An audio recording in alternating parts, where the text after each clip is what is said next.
طلاب وصلنا لغاية الدالة الشطرية. يعطيك دالة ليش سموها شطرية؟ لأن بها شطرين، تمام؟ شطر أكبر من إكس وشطر أصغر من إكس.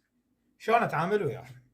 أول شي جد للغاية ليميت أفوف الإكس، إكس تقترب للواحد، فنجي ناخذ الغاية من اليمين ونجي ناخذ الغاية من اليسار.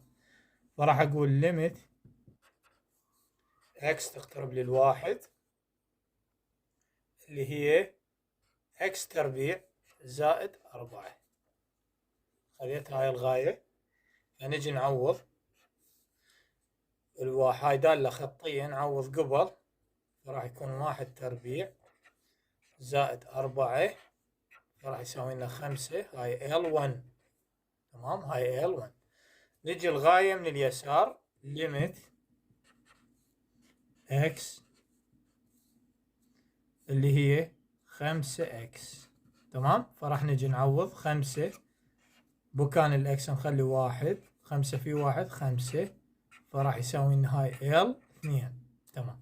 إذا L1 الغاية من اليمين ساوت لي 5 والغاية من اليسار ساوت لي 5، إذا متساويات، إذا الغاية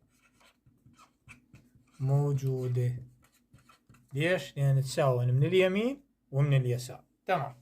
نجي المطلب الثاني عندما إكس يساوي لنا 2، تمام؟ خلينا نجي نعوض من اليمين ومن اليسار.